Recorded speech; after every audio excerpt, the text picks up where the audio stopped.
अस्सलाम वालेकुम स्टूडेंट्स, आज का हमारा टॉपिक है डायलिसिस। लास्ट टाइम हमने स्टडी किया था कि रेनल फेलियर के बाद दो तरीक़ों से ट्रीट किया जाता है। एक है डायलिसिस और दूसरा है किडनी ट्रांसप्लांट। किडनी ट्रांसप्लांट करने के लिए भी हमें एक किडनी ढूंढनी पड़ती है, तलाश करनी पड़ती है ताकि उसको ट्रांसप्लांट किया जाए। और इस अरसे के दौरान ज़ाहिरी बात है डायलिसिस ही किया जाता है।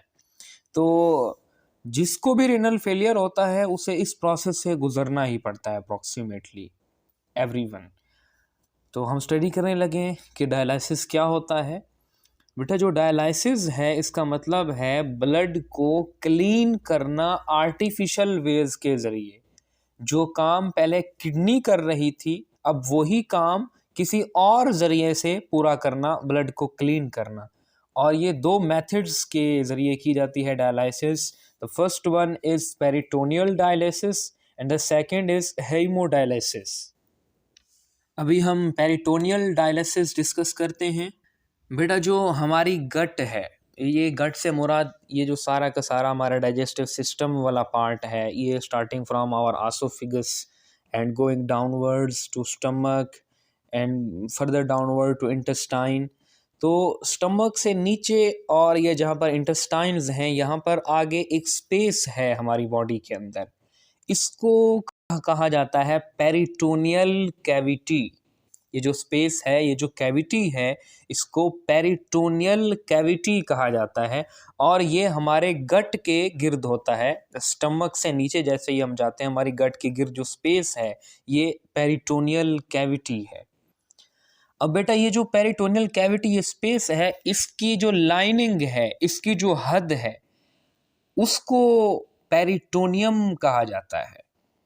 उसको पेरिटोनियम कहा जाता है और उस पेरिटोनियम के अंदर बहुत सारी ब्लड वेसल्स होती हैं। देखें, अब कंडीशन ये है कि एक पूरा स्पेस है पेरिटोनियल कैविटी, वो स्पेस की जो एंडिंग है, उसकी जो हद है, उस चीज़ को, उस लाइनिंग को हम पेरिटोनियम कह रहे हैं। उस पेरिटोनियम के अंदर ब्लड वेसल्स मौजूद हैं। तो बेटा, किया इसमें यह जाता है कि उस कैविटी के अंदर बाहर से फ्लूइड अंदर भेजा जाता है। उस फ्लूइड को कहते हैं डायलाइसिस फ्लूइड।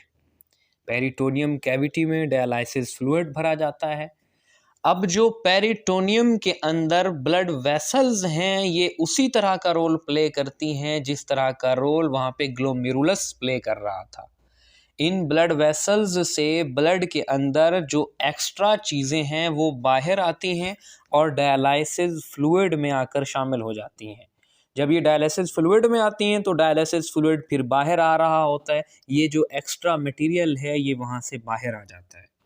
देखें, in simple, the dialysis fluid is pumped for a time in the peritoneal cavity which is a space around the gut. हमारी गट के गिर्द जो स्पेस है पेरिटोनियल कैविटी, उसमें डायलिसिस फ्लूइड को पंप किया जाता है। This cavity is lined by peritoneum. इस कैविटी के गिर्द पेरिटोनियम मौजूद है।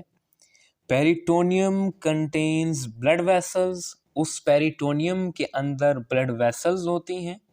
When we place dialysis fluid in the peritoneal cavity, जब हम इस पेरिटोनियल कैविटी के अंदर डायलिसिस फ्लूइड भरते हैं, डायलिसिस फ्लूइड इंटर करते हैं, waste material from the peritoneal blood vessels, तो जो पेरिटोनियल ब्लड वेसल्स के अंदर वेस्ट मटेरियल है, diffuse into the dialysis fluid, वो डायलिसिस फ्लूइड में आ जाता है, which is then drained out, और इसको हम फिर बाहर निकाल लेते हैं।